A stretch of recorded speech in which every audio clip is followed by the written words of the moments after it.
Donostiara, zentro handietara joaten gara, edo interneteko plataforma handietan erosten dugu, diok, Aitor, hitzan egin diaten elkarrizketan. Baserri eguna bertan bela geratu dela eta San Miguel jaien testu inguruan, baserri egunik aurten ospatuko ez dela eta hitzan egin diaten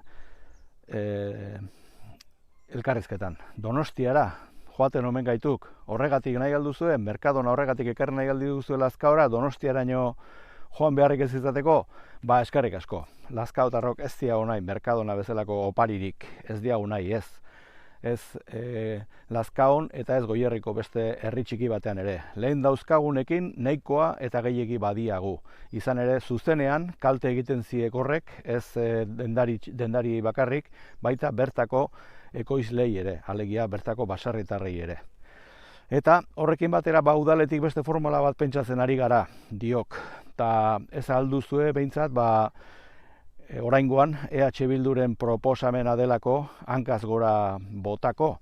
Izan ere, gogoraraziko diat, gure proposamena mahai gainean duzuela, alegia aldizkaria egiteko proposamena, baserri egunerako aurreikusita geneukan aurrekontuarekin aldizkari bat ateratzea, baserriko produktuak eta zein baserritarrek zer saltzen duen adieraziko duena eta Lazkaotarren artean banatzeko proposamena mahai gainean daukazuela, eta beste askotan egin duzuen bezala ez alduzue gurea delako proposamen hori hankaz gora botako. Bai, hankaz gora bota, zio bat izan ere, azkena, San Miguel jai hautarako bertarako eginda zenuten adierazpen proposamena bota duzue hankaz gora. Bi alderdion artean sinatzea zeuek proposatu zenuten, eta gero zer da eta guk lerrotxo bat gehitu nahi izan geniolako hankaz gora bota. Bi alderdion arteko adostasunez egindako adierazpena, eta udalak bere kabuz ateradik horren ordezkoa. Eta baldakizue, Lazkaotarrok, baldakizue zer zen guk gehitu nahi genion lerro hori, besterik gabe udal ordezkariok konpromisoa hartzen dugu COVID-i aurre egiteko prebentzio eta jarraipen batzordetik.